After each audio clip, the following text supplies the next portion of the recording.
Yo, welcome to the Gig Life Podcast. I'm your host, Stevie Taylor. Happy 2025. Wishing you all the best. Nice to have you here with me again. My guest today is Sydney drummer Don Cabrera. You may have heard or seen Don play with 3%, Jess Mauboy, Sexy Sunday Jam, Milan Ring, Conrad Sewell, and there's heaps more. DC is one heck of a drummer and he's a cracking good dude. Just a heads up, the first 5 minutes of our conversation was not recorded correctly due to a bit of an ongoing issue I've got with my audio equipment at the moment. There's some little gremlins in there that I'm trying to sort out, so I apologise for that. That's my bad. I will sort out my shit. So during those first 5 minutes, I asked DC about how the first month of 2025 is going for him and what gigs he's played and what he's been up to. Check out his socials to catch yourself up on his gigs and, what he's been doing. So links for those are in the show notes. Okay, here we go. Episode 152, Don Cabrera. I think we're rolling.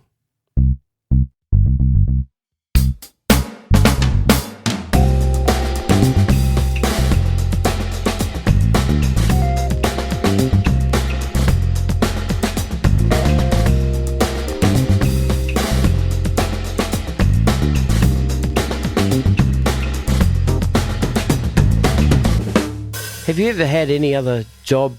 I mean, has there been, since you became a professional musician, has there been a bit of a stage there where you've like, can't keep this up, so you've gone and earned some money somewhere else?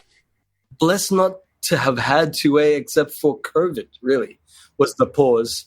And then after COVID, drummers were kind of like the last musos to come back on because there was like solos and duos for a while. That's all that was allowed. That's all venues could afford. And then a drummer buddy, Eli, young Eli, was working as a removalist. And he's like, you want to help out, bro? Actually, it wasn't even I was needed. They needed someone who – actually, I was. They needed someone who drove manual, which is apparently a dying skill now. Like, no one's driving manual anymore. So, I drove this truck. I think I got in a little accident with it too. And I helped out as a removalist for a couple of days. I'm like, well, I'm not gigging, extra money. It was the toughest thing, brother. It's the toughest thing. Oh my God. What, like manual labor? Hard, really hard. Like moving a rich dude's mansion. Yeah. From like a rich suburb to another rich suburb. Like those pot plants in front of mansions, that's like human size. And you think, 3 people can do that. Nah, man. Yeah. Like just the concrete alone is yeah.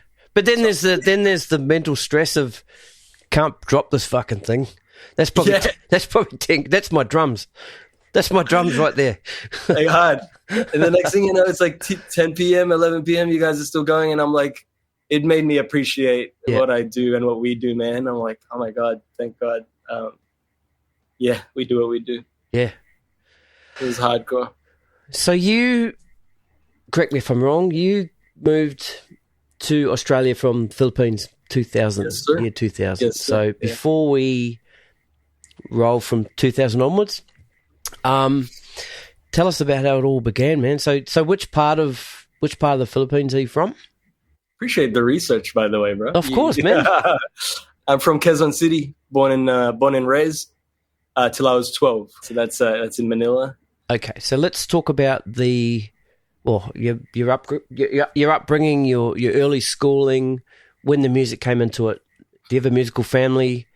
I heard that your uncle was in the Jackson 5. Is this right? Is that? Oh, no, he's toured with the Jackson 5. That's what I meant. That's what I meant. Yeah. Yeah. Oh, okay. So that was right. He was in the. He's the 6th. He's the Jackson 6th. He's Jackson 6th. He was in the biggest. So he's kind of like the prodigy. My grandpa's like held up to be like this like crazy wise shaman, wise man of like. He's like the leader of the clan, the captain of the village. Right. He can tell. He can catch flies with chopsticks. Apparently, he can tell like what time it is by looking at the sun. Yeah. And then my uncle was kind of the prodigy, right? He was taught the glassophone, which is an instrument. I'm connecting my journey now. Mm-hmm. I didn't even connect this. An instrument he invented, which is like pitched glasses I'm sure many people do it now, with like xylophone sticks. And then my little uncle would wear like fluoro gloves, and he'd perform in halls and stuff with like a light show and like, so that was his thing. But he grew up as a prodigy with that, and then entered like contract work around Asia super young, left home super young, fended for himself. So yeah, contract work around Asia. And then he ended up in the biggest band at the time in Southeast Asia, the Starlights. And they're probably the ones that like held it down as the biggest band in like Hong Kong or Macau or something. And then as you got your big touring acts, they would be the openers, you know what I mean? And then jump on the tour. And gotcha. Okay. Yeah, Jackson 5, Beatles, from what I've heard. Wow. Yeah. That's awesome. So I've been trying to do a little bit of research on the music of the Philippines. Yeah. Right. So, and from what I can gather, there's sort of 4 sort of main branches, I suppose, and you've got your the indigenous sort of traditional type music. There was a Spanish influence.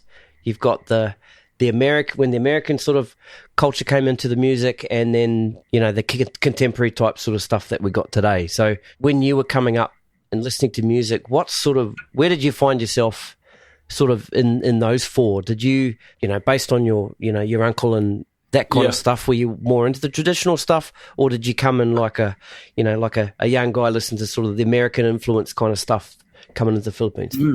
So I'm an 80s baby, but a 90s kid, right? So I was born late 80s, 87. I obviously don't remember it. I only remember the 90s.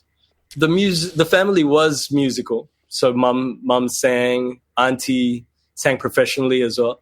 Mom was singing in like choir, like competing choirs, national competition choirs. She taught me guitar when I was like... Hang on, hold up. Yeah. I've never heard of that before. A national competing choir.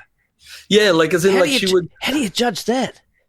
I mean, how do you judge that? You're listening for one of the 15 to be slightly out of key or something, and they lose a point. I guess, yeah, just collective, like like you'd listen to a band, just the music as a whole. Oh, wow. Yeah, just choir competitions were, I guess they're not as big here as they are in Philippines, but one of my godfathers, shout out Tito Ed Manguia, he's like the esteemed maestro of University of the Philippines choir. The UP Singing Ambassadors is what they were called. And as my mom was doing kind of corporate jobs, she was entering the choirs, and they all had choir competitions. And one of like the loaded rich banks got like the best of the best maestro, and that's where she got poached, and they got close. And so it was around musical, not just a musical family, bro. It's a musical country. Period. Mm-hmm. There was always like song hits. It's like a song book with just lyrics and chords. Yep. And you can buy that from the corner store. It's everywhere. It's as common as like a newspaper. Right. Yeah. So as my mom taught me guitar when I was around 7 and 9, kids at school were playing guitar as well. Shout out to Amard Guerrero, grade 3 we would have been. Grade 3. He taught me guitar, and mom taught me guitar. So they were kind of my 2 main influences. And then whatever I'd hear on the radio, I'd see on song hits, and I'd just follow the chords. And around that time, it's like 90s rock, you know? Mm-hmm. Early, I kind of skipped Chili Peppers and stuff, but it would be like Goo Goo Dolls. Right. Like alternative pop, you know? Like ones that would make the whole nation sing. And, yep. Not the Chili Peppers were. I just skipped them for some reason. You gotcha. Yeah, those were kind of the bands, like pop rock, alternative rock type bands. Mm. So your guitar playing then, I guess your family were teaching you guitar shapes, or were they saying, this is a G, this is a D? Right, okay, right. Mum taught me chords, Mum taught me chords. Yep. So was it sort of... But at the very beginning, she taught me harmony first. She didn't teach me melody, she didn't teach me guitar, she taught me harmony first, because I sang for her prayer group. And I actually ended up singing. I was like the child singer in the biggest arena in the Philippines at the time, Araneta, the Coliseum. Mm. for their prayer groups event. But trembling as a little kid. But she taught me harmony first. Like we sat down, I remember, on my terrace, and she'd play records where there's harmony. And she's like, "Can you hear that second voice?" She always called it second voice. You hear that? Yeah, that's second voice. That's second voice. And she always made me latch on to that, not the melody, not the. So from the beginning, I'm super thankful. My ear for harmony came from her. Before chords came in, before that made sense, like how to blend and how to. Yeah, well, that's obviously coming from her choir sensibility, isn't it? Like that's naturally where she goes. Yeah, that makes sense. Didn't even put that together. There you go. Okay, so how do we get to drums? All right, so a bit of a prequel. When I was in grade 5, is that a prequel? Is that before or after drums? Pretty sure it's before I can't remember. Grade 5, I was tapping on the desk, and I got in trouble. And teacher is like, "Cabrera, stay back after class." I'm like, and then she's like, "Hey, that actually sounded good." I think this was teacher Minda, grade 5, if I recall correctly. And she said, "Would you like to play drums for the foundation day? That's kind of like our special festive day, like a memorial type sort of day." Oh, yeah, right, gotcha. Yeah, like a festive type. Yeah, everyone wears mufti. There's performances. There's no classes. Yep. It's just a big festive day. And I'm like, I don't have gear. But I went to like an expensive English-speaking only private school where kind of like where all the rock stars kids and actors kids went as well. And so Abigail, the daughter of the guitar player of Side A, which was like the biggest band in the Philippines at the time, said, "I can borrow my uncle's drums, gear." It's Mardizon. Again, shout out Mama. His nickname's Mama. Mardizon. He's like the godfather of, or one of the godfathers of drumming in the Philippines. And I'm like, okay, cool. So I ended up using this like the man's gear, Mardizon's gear, and I didn't know the impact of this until later on. I was going to say, could you feel the weight of that? But no, probably not. Not at the time, and until we can circle back to this because I do end up going to the Philippines and meeting this guy and telling him about it. Yeah, and so I played just snare drum for the cheerleaders, and then never touched drums again until I played bass through my teens youth group, and then no one was playing drums in youth group, so I fell back into drums around 15, 16. Yeah. So who were when you're playing bass then? So who were the bass players that kind of how did you latch onto bass playing? Because I just wanted something. Because for me being I'm a drummer and bass player and guitarist. Oh, you do, yes. But I would rather play bass than guitar because we're just as drummers we're just sort of naturally rhythmic and groove and that kind of thing. You know what I mean? Sure. I've always gone against the grain, bro. If everyone goes right, I go left. If everyone goes left, I go right. It's always been my personality. It's how I got into like punk rock, alternative culture. Why I get my tattoos, maybe. But when I was playing guitar, I heard my uncle played bass, rockstar uncle. So bass and drums were its kind of main ones as well.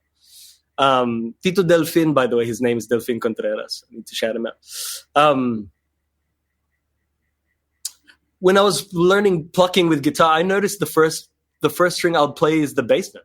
Mm-hmm. Like it was just self-taught kind of thing. I'm like, so if I do this, and I just realized whatever chord I did, the bottom note would be the bass note. So I'm like, I guess I know how to play bass now. And figure it out just by knowing the chords. And then my uncle sent me my first bass, like an aftermarket Squire, or like an aftermarket Squire, I think, when he was still in Hong Kong, and I was already here. Sent it to me in Kingsgrove. Yeah, and I played that through my teens in youth group because everyone was playing guitar. So I'm like, well, I'll play the bass. And then when there was no drummer, I'd play the drums. So what brought you to Sydney from Philippines, the age of 12? My mum and I left my dad, who was abusive at the time. And, only child. So and her family was here already. Her sister was here. My grandma was here, her mother. And they always wanted us to come, but Mum ended up pulling the trigger in 2000. That's when we came. Sydney Olympics, I remember. Oh, you were here for the Olympics? I remember, yeah. Yeah? Yeah, I remember because we're not like a swimming country at all. Right. Well, like we have beaches and we have great surfers and it's paradise. But if you're from the city, you're not really a swimmer. And I came here and then swimmers were like worshipped. So like Sydney Olympics, like, there's a fucking poster here of like, Grant Hackett and like Ian Thorpe and like they were the men. Michael Klim. That's American. They were the guys. Michael Klim. Yeah, that's him. That was it. And of course, Eric the Eel. Eric the Eel. Was that 2000? Yeah, it sure was. It was, man. Going diagonally. Yeah. Yeah. So I remember that. Yeah, and we caught like a game. So yeah, very it was a big welcome for us. It was a good time. It was a really good time in Sydney in 2000. Yeah. Where were you? Were you here? I was here. Yeah, I moved here in 1994. Yep. And I just remember, like, after the Olympics was announced, there's a big if you're driving James Hurst Drive, you know James Hurst Drive. I'm in sort of North Parramatta, Northmead area. So if I'm driving, say towards sort of Homebush, James Hurst Drive, there's a like an overpass, and there used to be like this digital countdown saying how many days, hours, minutes. Mad. Yeah, I just have this vivid memory of that, just counting it down, and here we are. Like, this will be 25 years this year in September or August, September. Since then, it's crazy, man. It's flying, brother. Yeah. I don't know what's going on with time, but it feels so fast. Yeah, it's flying. Yeah. Okay, so we're here in Sydney, 2000. Can I ask, were you speaking English? Yeah. Okay. Yeah, English is an English. Philippines is an English-speaking country, and I went to a private school that only spoke English. Okay. Yeah. Okay. So yeah, apologies for not doing that research into the Philippines. Nah, it's all right. That's cool. Yeah, I think like by population, we're the third largest English-speaking country. Oh, right. Okay. By population, I think that might be wrong there, but it's pretty good. Yeah, right. So, okay. Well, the reason I asked that is how was your sort of integration into because I remember I've had Darwino and Andrew on the podcast, and they didn't speak English when they got here. It was a whole different thing for them. True. Yeah. Did you sort of immediately fall into a musical sort of circle when you got here? I was kind of like the kid who hid behind the guitar. Okay. That's how my older cousin, is like my kuya, my big bro. Shout out Xandra Tenoria. That's how he described me. It's like I was shy, but I always hid behind the guitar. It was like this talent I had and this skill I had that I know I could contribute in little groups, little social settings, but I always hid behind it. But yeah, I guess like that was my icebreaker, to meeting people, to getting out there, to as something in common with other youth group kids, like who love music and stuff. I was the guitar kid for a bit. Yeah, cool. Okay. It's so strange to say now because I barely touch the guitar, especially in front of like the guitar players we know. Yeah, of course. Like, no way. Yeah. But just sort of moving forward a bit. I know you do a bit of musical production and band leading, and so I guess having that sort of foundation in guitar and bass and stuff, yes, makes it much easier, right? So yes, sir. And especially going through uni, by semester 2, people start repeating, like drummers start repeating because they can't get past the oral exams. Okay. And I'm like, there was a breeze for me, and I could hear harmony, I could hear chords, inversions and stuff like that. Yeah, that's cool, man. That's cool. Yeah. All right, so what about drums in Sydney? How did the drums? You're hiding behind that guitar. When did someone rip the guitar out of your hands and put some sticks in your hands? Dude, it wasn't even. I'm not even ashamed of it. So many people get ashamed of their first heroes, but it wasn't even the YouTube era. It was like LimeWire and stuff. Yeah, man. Yep. But I was always with the alternative kids. Like the West Philos were like R&B, basketball, type guys, and it felt like us Southwesties were like alternative rockers, like emos and stuff. That's at the time. That's kind of how it felt. And it was Travis Barker, man. Yep. It was Travis. Yeah. I via I think Japanese anime, I got into like a lot of pop punk and punk, even back in the Philippines. And I'm like, I always loved that sound, and I didn't realize it was punk or pop punk. And then, you know, got here and the video hits would come on. There's Blink-182 and the Rage would come on. There's like all these bands, and I'm like, oh shit, like it's a genre. I didn't realize. Yeah. Wow. And I was fixated at the visuals of Travis, how he would play like the skinniest dude, and he would just give it everything, like harder than like prime Travis, man. I don't care what anyone says about hard hitters. No one was playing like him. And this wasn't even YouTube era. I would download like LimeWire, Napster videos of him, bootleg stuff, all the music videos, all the side projects. It was Travis, a lot of Travis Barker. And then branched off into other punk drummers. And right. So did you find a like-minded group of musicians, punk musicians, and join a punk band? It feels like we got them into it. We got the youth group kids into it, yeah, because we were so like passionate about one thing, and then like I guess I would resonate with like the skater kids at school. It was you're either a lad or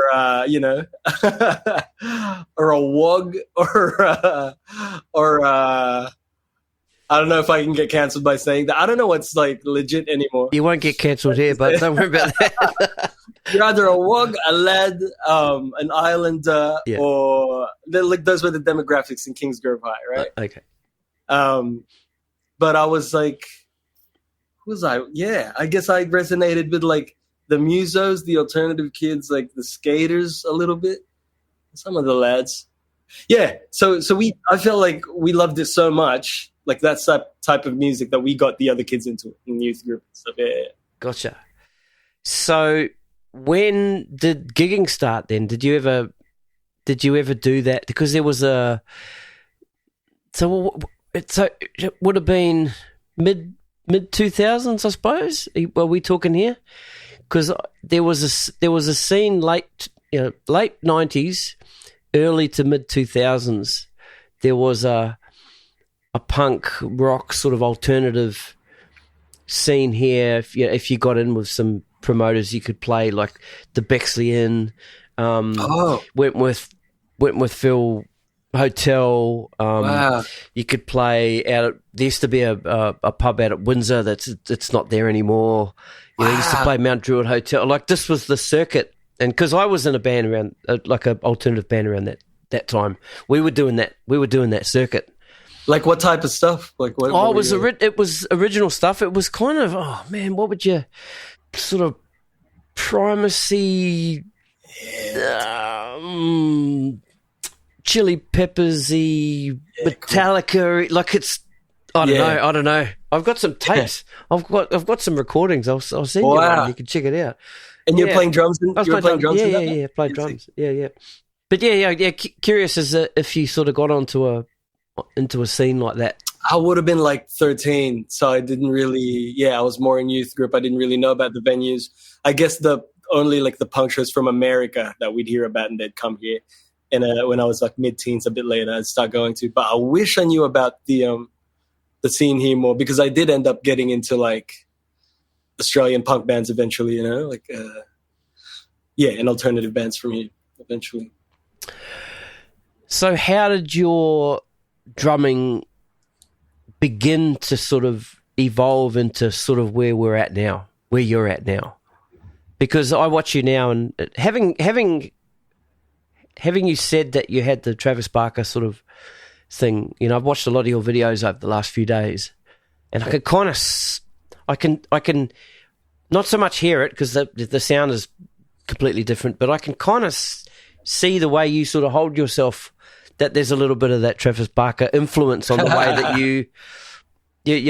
the way you sort of posture yourself, right? But anyway, really? Yeah, so, I love that. So put that aside. How do we evolved into what we are now with you've got this, I don't know, correct me if I'm wrong, the sort of gospel choppy, sort of the hip hop, the R&B, the soul. How did we get to there from fucking Blink-182? Gotcha. I love these questions, by the way, bro. Thanks, man. So I did study. I went to AIM, did a bachelor's course there, 2008 to 2010.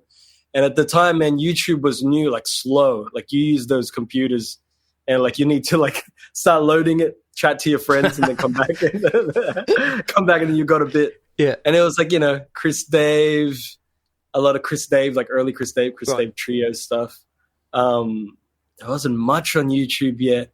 I guess the Gospel Chops DVD started coming out. So like the Tony Royster, whoever was in like season 1 or episode 1, Tony Royster in prison.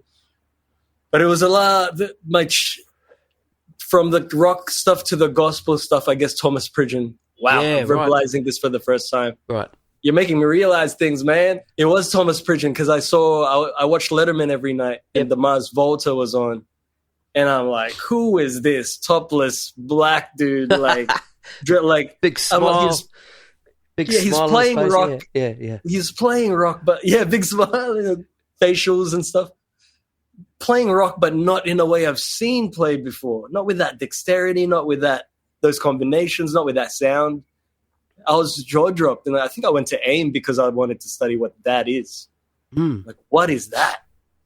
And then, I'd research on him, and then led me to Gospel Chops and into, like, all those other, like, outside of Gospel Chops, like, popular church scenes in America would have their own kind of channels, like YouTube channels no one knew about. Like, I love digging, again, everyone goes right, I go left. I love digging deeper underground. And, like, there were, like, the Mayfield brothers. Just got deeper and deeper into, like, B-side gospel stuff, I guess.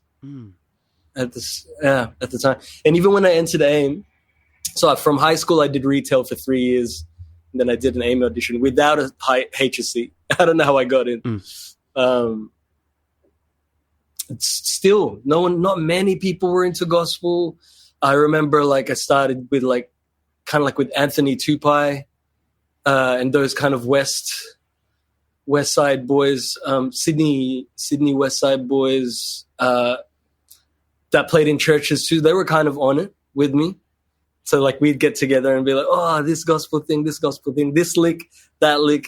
So we were developing our sounds, but teachers-wise, no way. There was I was about to ask you, who were your AIM teachers, and how do you take that material to them and go, I want to play this, sir? Yeah, how did that happen? Yeah. So obviously they kind of weren't too hip to that style, but they're masters in their own right, we had 6 semesters. I consciously divided them into 2 each, the 3 teachers.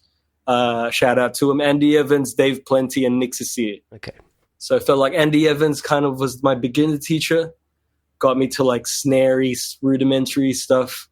Then Dave Plenty into funk stuff, so the Tower of Power books and the Garibaldi transcriptions, and then Nick Cecile for that kind of jazz touch. And I'm like, I was always frustrated because I'd get to Nick and I never really got into jazz. And I'm like, how does this person have this touch on this instrument, man?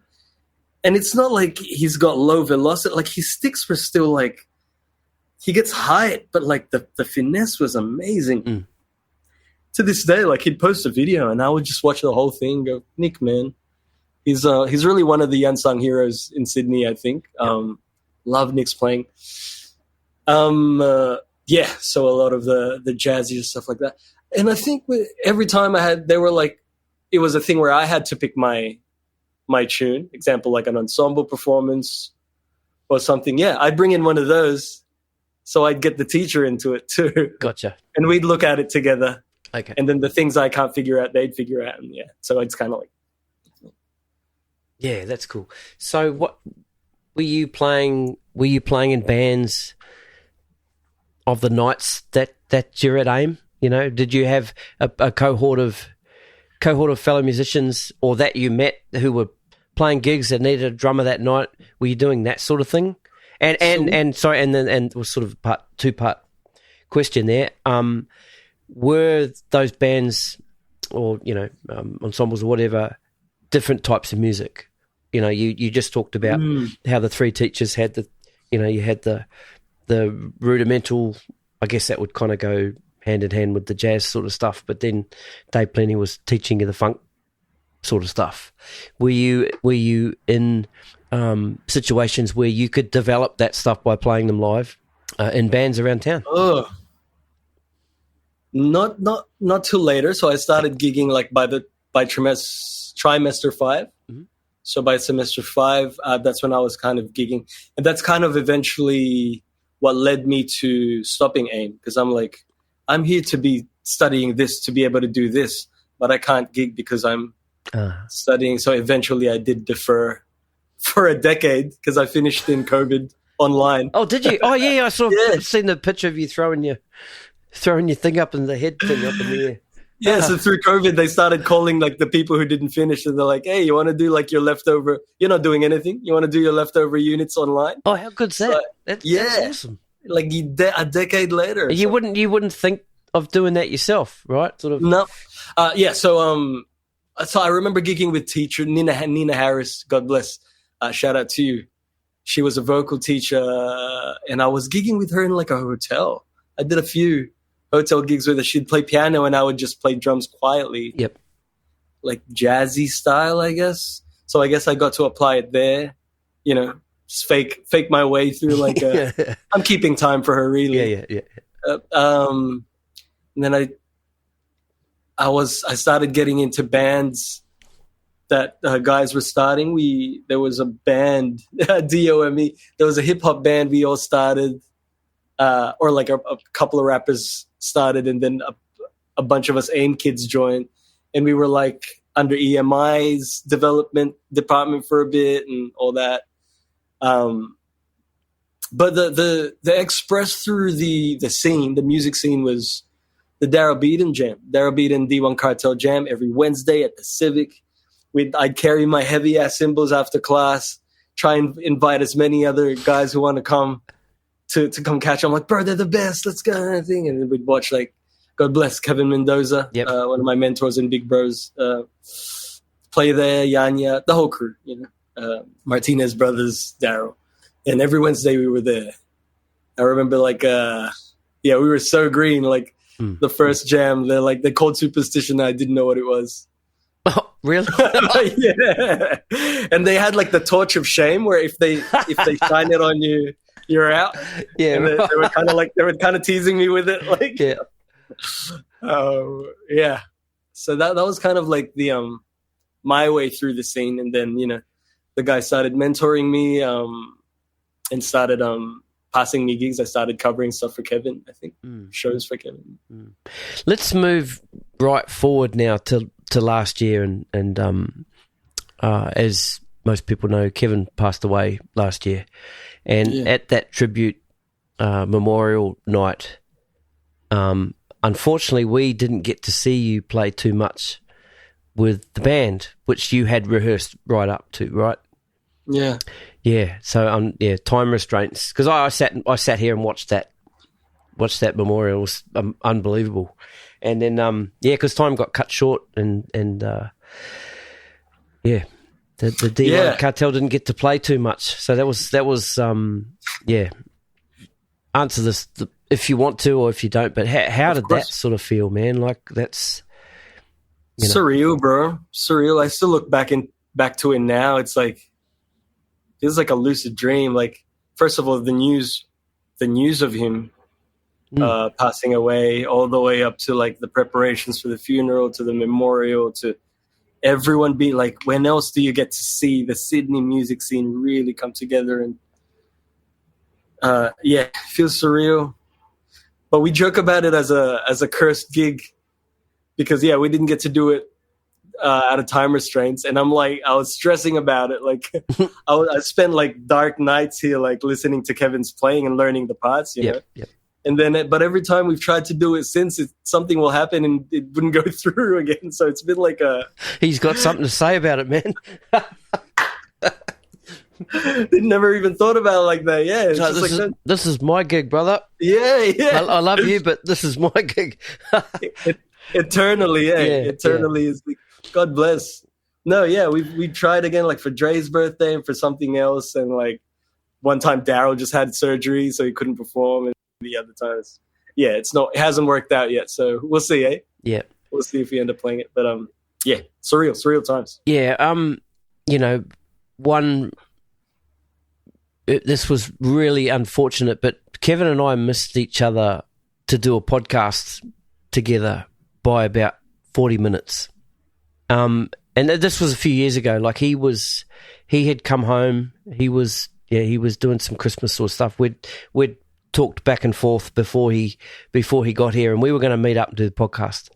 And he had quite a tight sort of time restraint, and I couldn't get to him on time, so we sort of missed out sitting together and doing one of these podcasts together, because it would have been great to get his a part of his sort of legacy recorded. You know what I mean? Wow! So you never got to do one with him? Nah, 40 minutes, man. 40 minutes. Right. Yeah. All right. So Daryl and the boys, big sort of influence. It was almost like a church, really. That sort of jam night, right? Man. So, how did that develop into more gigs? Yeah, obviously you're there, you're networking, because that was the place. That was where people. You got the young guys like yourself coming to play, coming to watch and learn. You've got the older cats there that maybe calling in before their gig or whatever. So it was a sort of a place that everybody kind of went to, and you network there, and this is what I guess how you getting your gigs, right? Yeah, so like Kevin mentored me, and I started covering for some of his stuff, but at the same time we started our own thing, Sexy Sunday Jam. Mm-hmm. So Kristen Fletcher, my dear sis, she was over at AIM for some reason, and we were jamming. And at the time, the people who played for her were like seniors at AIM that have left, like Wahyu Prastya, amazing. He was my senior when I was at AIM, for Indonesian drummer, plays for like Indonesian Idol now, I think. Sandy Winarta, jazz great from Indonesia as well. These are like older guys that came through AIM. But she was there for a jam, and then she's like, do you want to come to this jam on Oxford Street? And Michael Dench and I went. And Michael Dench didn't even go to AIM, but he was there like jamming with us too. We were just jamming with everybody all the time. And yeah, this it was kind of like the theater scene, the music scene, the actor scene, the dancer scene. Mm-hmm. It was a cocktail. Mm-hmm. I named this bar on a Sunday, and I think it was a birthday at the time. And at the time, it's like Cookie Tepoki, Flip Simmons, Benny Vibes, Adam Katz, I think, off memory, and the others. And we're like, let's do this again next Sunday. Mm. And we did it again. I don't know if that existed before us, by the way. I think Deva claims they used to do the Sundays with the same people at Tatler's before. So I can't say it started from there. For me, that's where it started. Right. We were jamming. And then, we're like, let's do it again on Sunday. We did it again. Let's do it again next Sunday. We did it again. But like, it was such a loving, because Monday, Tuesday is the performance arts weekend. Yep. Right? Because we gig through Saturday, Sunday. Yep. So that's our release. So we'll play till the sun comes up. And we were friends with the owners. Like, we'll play till the sun comes up and then go to like an internet cafe and still hang out and like play games and stuff. But yeah, it felt like just a loving, welcoming collection of like rough, like we'll jam, and then a tap dancer will bring out a board, do some tapping, and then dancers will come, and the break dancers will come, and then actors will get up and sing, like, the cast of Underbelly will come up and sing stuff, and then Americans will hear about it. So when they're touring, that's their after party, kind of like Monday Jam is now. Yep. Michael Franti and the Spearheads, is that right? Mm-hmm. Just everyone coming through.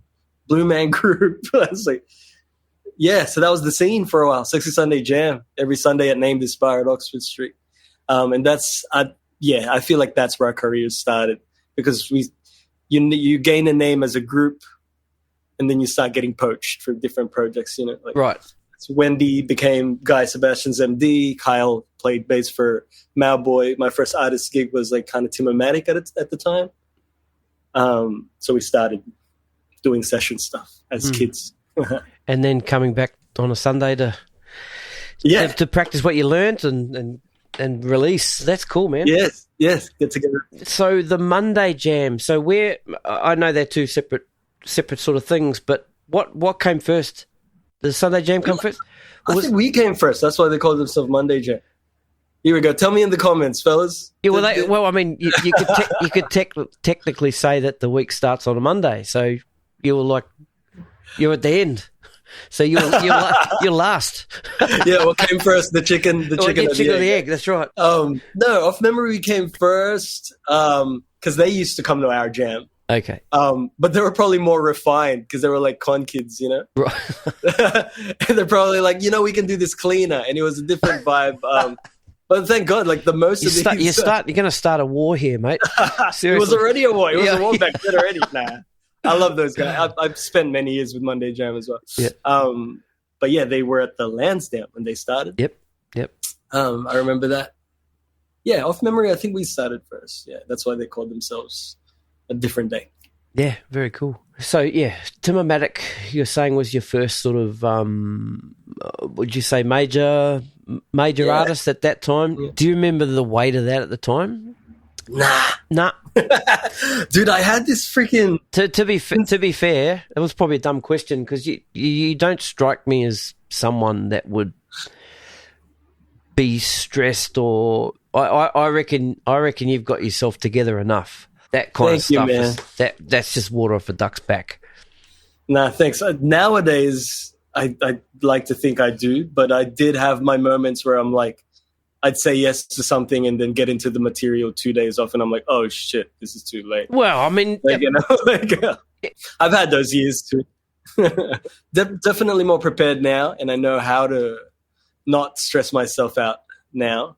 But back then, I was a bit like, I had that ignorance is bliss, brother. I had that that young man bravado that just I thought I was, and it kind of got me biting more than I could chew sometimes. Okay.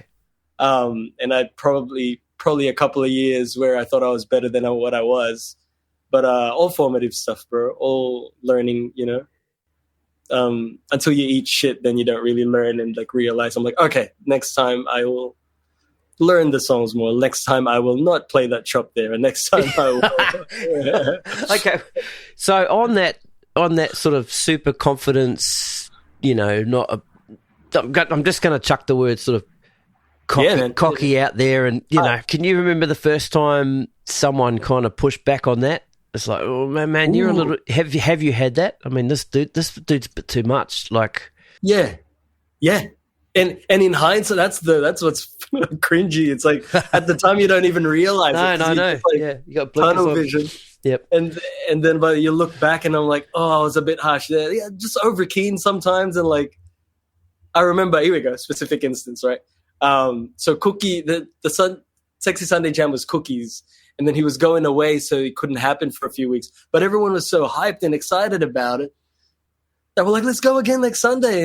And he's like, I didn't even consider his feelings. and I was just like, nah, let's go again next Sunday. Who cares? We're running and I'm like, and I didn't realize it at the time, but 7 years after. And I'm like, and then I look back and I'm like, that's what undercutting is. In front of, you know what I mean? I'm just excited to play as a kid. Yeah. To keep this thing going. But I'm like, dude, the person whose gig it was, and who started it and is the main contact, it's pretty respectful to run things by him, so stuff like that, stuff like that. It's like, shit, I was just gung ho, Yeah.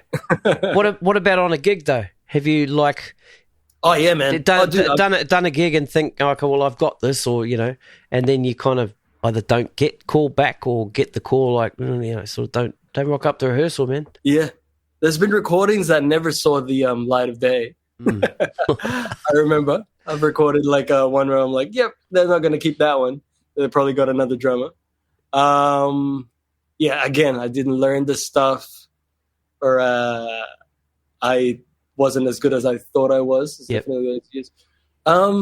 Dude, and even just like personality wise, like you come with a certain confidence, and you meet someone who comes with a certain confidence, and the vibe's not quite, if you're not best mates, then you'll kind of clash, right? Yep. I remember I quit a band, if not mid-song, at the very end of the gig on stage.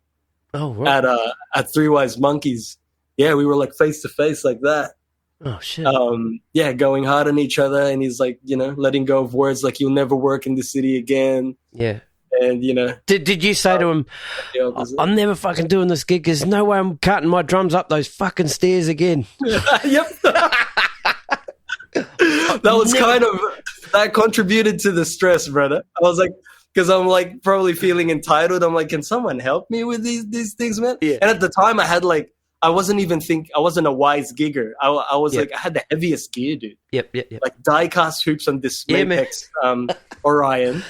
And then like the coffin hardware bag. I'm just trying to fit a person in it. You go on there? Yeah. You know that lug then, dude? Yeah, man. You know that lug? I know the lug. Yeah, dude. Like quit that band there.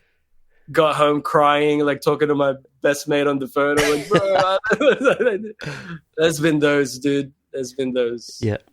Yeah. My dad taught me a harsh lesson. I used to play in a cabaret band with my dad back in New Zealand when I was about 15. And the guys in the band would, after the gig, well played, Steve. You played sort of great, And back then, I kind of, I was arrogant and cocky, and learnt new licks and feel, you know the shit, right? How old were you here? Sorry, brother. I was about 15, playing gigs with my dad, and the guys in my dad's band were two guys that he'd played with for 30 years, right? His age, old school sort of top notch sort of guys, and they would say to me after the gig, "Oh, well played today," and you know what I used to say? I know. And then one day we loaded up the gear and we packed it in the van, and we were just about to drive home because, of course, I can't. I'm still a minor, Yeah. And my dad looked at me and he goes, "Steve, you're a fucking dick tonight." He said, "You got to show some humility, man. Those guys went out of their way to say good job, so you be respectful." And I'm just like, oh, fuck. And yeah, never did it again. Real kick up the ass. Good lesson. Yeah, man. Yeah. God bless our dads. Eh? Yeah, absolutely, man. Okay, well, let's since you mentioned that, let's circle back to your catching up with your dad not too long ago. Yeah. So after leaving the Philippines in the circumstances that you said, so this was a return back to see him for the first time since then. Is that right? Yeah, it wasn't even planned, brother. Yep. It wasn't planned. I have a property in the Philippines. Mm-hmm. I've got a unit there, a condo. Bought it in 2015. It got turned over. It got built in 2019. And then COVID happened, so I couldn't do much with it. Like trying to furnish it, but like movements was just too hard. I can't even put a fridge in it. Can't put a aircon in it. My cousins were trying to help me out with it. Eventually got to visit it after COVID. Traveled with my buddy Jaden, shout out Jay, to Philippines, stayed there, then Korea. And then I planned to live there so the past 2 years, the winters have been super quiet for me. Okay. Yeah, like a real dip. And I don't know if I never paid attention in the past. Again, young man bravado, don't you look at my back. Or it's a new thing. But I was like, sorry, I just realized that recently. But yeah, I wanted to stay there for a bit, live there for a few months and get into the music there because music there has always inspired me. So I stayed at my place, and then, I don't know, man, I guess you can say God planned it or the universe was open for it, but I was open for it, like in my heart. I'd forgiven him already. And my mom actually said that with her prayer group has forgiven him as well. but I didn't know. And then just, yeah, at every step, it was kind of bringing me closer and closer there. And I ended up in sleeping over at my, I live an hour away from them, over an hour away from them in Philippines. But somehow I ended up there. I'm going to go on a road trip, a music festival road trip with my godbrother who lives near him. So I was sleeping over there, couldn't really sleep. And then in the morning, I'm like, told my godmother I'm just going to FaceTime my mom and show her the neighborhood I grew up in. So it's like, the roads you used to cross are now just 2 steps because you've grown, Yeah, like 2 yeah. steps away. Yeah. Does that happen to you? Yeah, man. Has that happened to you before? I'm like, well, everything is smaller. Yeah, like, they shrunk everything. yeah. And then, got to my place and I still got mom on FaceTime. Took a deep breath. Like the place I grew up in, he's still at with his new family. And then I walk up the street and I could hear voices. I'm like, I bet that's him. And then we just locked eyes, man. There's something about blood. I bet this would happen with you and your kids as well. But as soon as we locked eyes, and it wouldn't leave as I was walking. So I walked back and I'm like, hi. And he's like, who's there? I'm like, Dominic. He's like, my son Dominic. And it was on. It was just on. The waterworks, the reminiscing, the asking for forgiveness, and yeah, everything was. It was cool. It's not like happy off to the sunset kind of ending right after. It's it's still a work in progress. But yeah, man, 24 years without seeing him. 24 years, super healing for all parties. I think for me, for mom, and hopefully for him. Yeah, beautiful, man. That was good. Yeah, that's cool. Okay, now let's circle back to the drummer you borrowed the drums off. Who lent you the drums? Yeah, for that gig? The god of drumming, right? Mama. I love this story. Okay, but this one. All right. So KF3, Kristen Fletcher trio. Kristen on keys and vocals. Me and Carlo Tapia. Do you know Carlo Tapia? I know who he is. Him? We haven't met. Cool. No, sorry. So I've met him, but I've shook his hand second day. Yeah. Yeah. So amazing bass player from a famous band in the Philippines, Freestyle, during that R&B, early 2000s R&B era. He moved here, early 2000s, started a family. His daughter is amazing. Beans. She's an amazing bass player. Yeah. She's making the rounds, you know what I mean? Doing her thing. Shout out Beans. So we went there, saw Freestyle play, I think. And then there was a big, one of the big venues. And there's a big hang afterwards, like people playing pool and we're around drinking and stuff. And I just hear from someone on the phone going, Mama's coming. Mama. And there's something about Philos. I don't know if it's the Asian, Sifu thing. They respect their seniors. They call them señor, right? Ñor. The seniors are respected. You're in good behavior when a senior muser comes around, Mama's coming. And everyone's kind of the air changed, don't act as drunk or don't act, I'm like, puff your chest out. Yep. Yeah. Hands behind your back. What's going on? And I remember he was in slow-mo, man. Walks in, he's got sweatbands here. I don't know if he came from a gig. Long silver flowing hair, like a kung fu master, I was like, that's him. That's my Dizon. And then everyone's walking up to him, shaking his hand, and then Carlo introduces me. He's like, he's Dom from Sydney, and he's like, bro, tell him the story. It's about my first time playing drums. Yeah. And I'm like, fuck, all right. And so I tell him, and I spend 5-7 minutes telling him this story. And then afterwards he's just and he just walks the coolest cat, and I'm like, I can see why he strikes fear and right, and respect out of these people's hearts. But I'm like, wow, is that what it is? I'm like, okay, cool. But no, he's been super sweet since. I think we've chatted in person since, and online and in person. It's cool. That's cool, man. That's cool. You know, some people say, never meet your heroes. So it kind of sounded like maybe you might have felt that when he kind of did the head raise and walked off, but no, it sounds like it's sort of come good. That's it.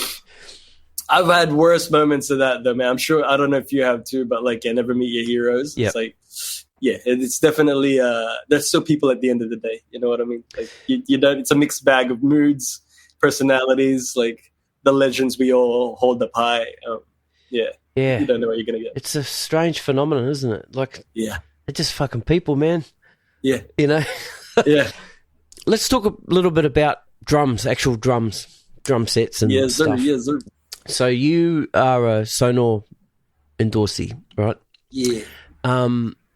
You recently visited the factory where it was all sort of made and shit. So what was that like, man? Because for people that are not drummers, do a bit of research on Sonor drums. But, in my opinion, I wish I had some Sonor drums, but I don't. They're sort of, they're top bins, man. Yeah, surreal. Bro, way before I was a Sonor artist and way before I was a drummer, Rockstar Uncle always said they're the Rolls Royce of drums, That was their marketing in the second half of the 1900s. That's the Rolls Royce, it's luxury. Yep. So it always like marked in my head, Sonor. And then I got in, I think Yanya saw me playing at Marble Bar. Yep.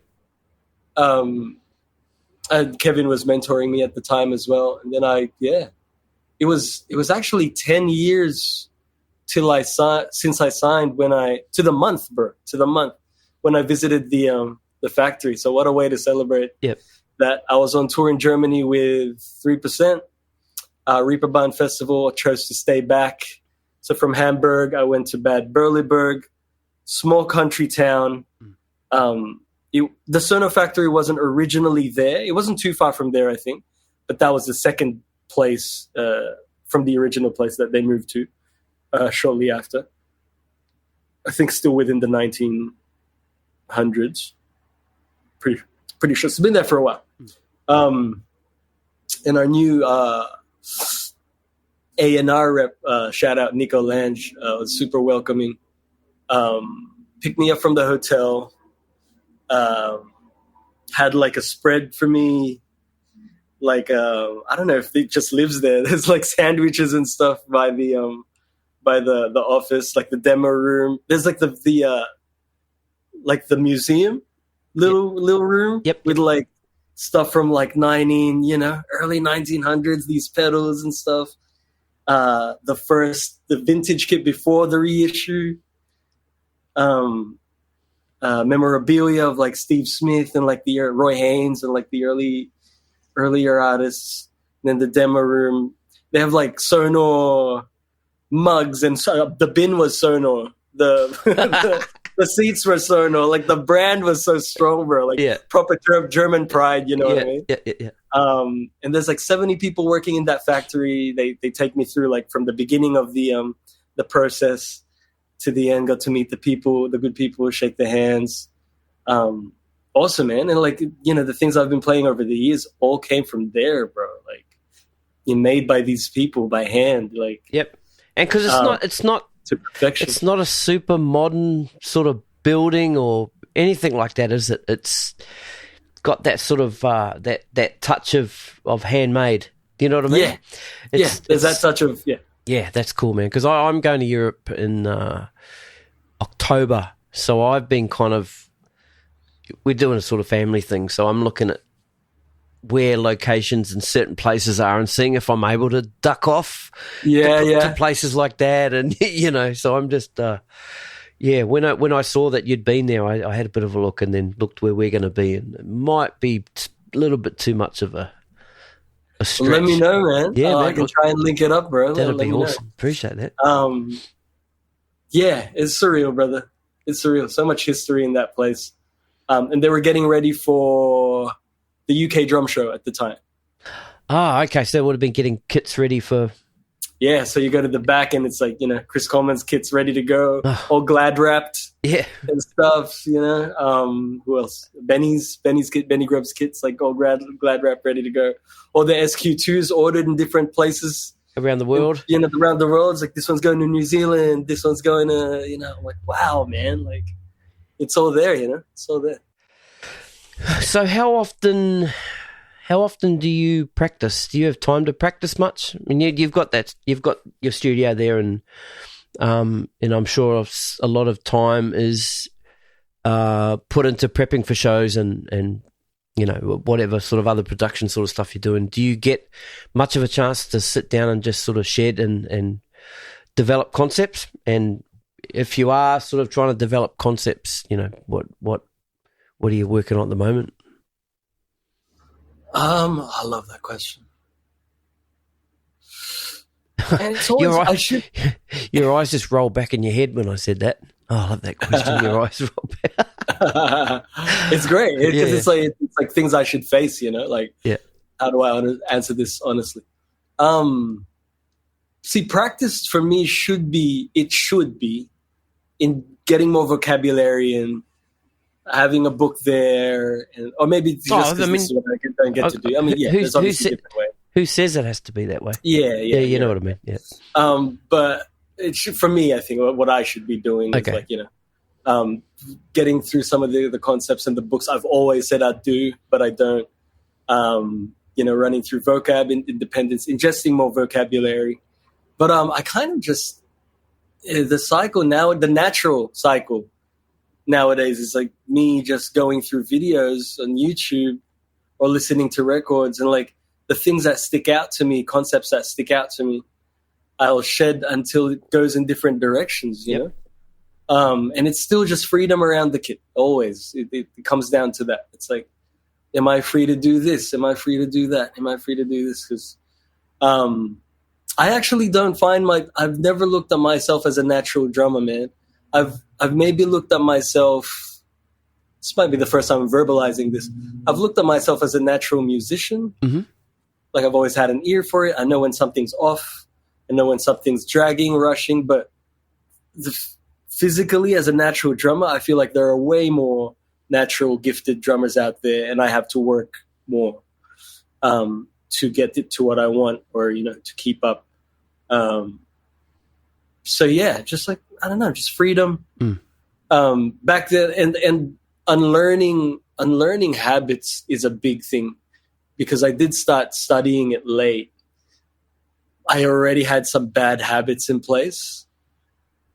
Like, it was kind of more visual based than efficiency based. Gotcha. Or, or like it sounds one way and it's not flexible. Yep. It doesn't cover setting all your drums up certain heights and cymbals and stuff. And as you find, I'm sounding like an old man here because I'm a bit older than you are, but as you get older, it gets harder to lift your hand above your shoulder, right? So, but you seem to have your stuff quite low. But when I came through playing in the early 90s, it was, right cymbal right up there, China up there, power toms up here, like. The angles, man. Yeah, so up and over, So my shoulders are shot, but Yeah, so I've been like trying to the opposite of that, which is stillness. I get lessons where I've had one so far with David Shiverton. Shout out DC, who's now he's announced it now. I wasn't allowed to say it for a while, but he's Jill Scott's drummer now. Oh wow. Yeah, at the time he told me, but he told me hush hush because he hasn't announced it. But stillness was one of his things, one of my takeaways. It's like you actually don't need to be moving, and there's like, obviously every drum is different, but like just the efficiency of just like, and the mastery of less movement, maximum sound, or maximum efficiency. And even with the kick, it's like we're all used to seeing everyone's knees bounce. And he said, tighten your pedal as tight as you can. Try not to move your knees, and just make sure your ankle is playing in time. And I'm like, all right. And my students have hated me since because the pedal is so tight. And I'm just like telling them to everyone's awkward, but I can hear it. It's like, that's training, man. That's proper training. Stuff like that. Yeah, I've always been obsessed with like different grips. So over the years, I've tried like the thumb fulcrum, the middle finger fulcrum, the pinky fulcrum from Tony Williams, the fret from French to German to American. I've always tried all that. So I'm constantly changing that as well, which makes me feel like I'm relearning the drums all the time. But I think it all adds up at the end of the day. The more you get to do that, it's like they come out in different situations, maybe without me thinking. Yeah, that's cool, man. That's very interesting. The stillness. I haven't sort of, because I like to dance. I like to move. My body. If you ask my wife, when I go to bed, my feet are shuffling because I've got a song in my head. My feet love it moving around, and I'd find that really difficult. Stillness in my playing. Yeah, I don't know if I could. Yeah, not sure I could do that, but if I understood more what the outcome of that would be, what we're sort of working towards to get to, and if it was to, increase my speed or efficiency or something like that, and I understood that was sort of the end game, I'd give it a crack. But I these days I play purely because it makes me feel good, man. For sure. I get that too. Yeah, I think his point was efficiency, and then by the time you're at a gig, at least I don't need to be using this muscle for this if it's getting tired. It could be like the smaller ones. Gotcha. You know what I mean? That okay. kind of thing. So it's an efficiency. Yeah, it's an efficiency thing. Yeah, that's cool. I've just recently bought, I don't know if you can see it, but that's the Roland VAD 706. Hey, shout out to Roland. So I've had that probably 6-7 months now, and so I'm able to play every day as loud as I like. Well, at the velocity that I want to, and I've recently discovered a lot of drumless tracks. So nice. Especially on Bandcamp too. There's some guys that I follow on Bandcamp and purchase their drumless tracks. But man, I just get so much out of that. Like, these drumless track albums, there's one that's got 100 songs on it, and it's like a 10-15 second loop, and then that loop will run for 10 minutes each song. So you put it on and you push play, and you start there, and who knows where you'll be in 10 minutes, right? But it's the sort of loop, and it's great, and every song's different. It goes through all different genres, and but what I find, especially with this kit, because it's got so much to it, so many different sounds and stuff, that I tend to stop playing to change the sound to get a cool sound, better sound. Nice. So that's the only sort of hiccup when you've got something with the sort of sound capacity that these things have. But no. Gotcha. Yeah, man. That's a good tip with the Bandcamp drumless tracks, bro. I need to look into that. That's awesome. Yeah. Oh, it's cool, man. So you can just turn it on and let it play through, and if you don't like that one, hit the next one, and love it. Do you teach as well, brother? I used to, not anymore. Nah. Do the kids play? Oh, I wish they would. They have a bit of a natural sort of. I'm going to stop short at talent, I suppose, because they're not really playing, but they've got a good. They can pick up time and melody and the repetition, that kind of stuff. They've got very, very good hand-eye coordination and that kind of stuff. But we're not pushing them. It's all the stuff's here. Got guitars and drums everywhere. If they ever want to do it, they can jump in and do it. Man. Yeah, man. Okay, man. So how's the rest of 2025 looking? Is the book filling up? It is, brother. Just riding the wave at the moment. So yeah, a few more runs with 3%. I jump on Tentendo. Tentendo's gig is an EDM artist making waves at the moment. Shout out to Angry Albert, his usual drummer. Good friend of mine. I think by winter I'll be in the Philippines again, because I'm like, the last time I was like, I got back here during winter, and the first half was fine, but that second half dipped, and I was like, that's when I should be in the Philippines, maybe. So maybe I'll spend some time there.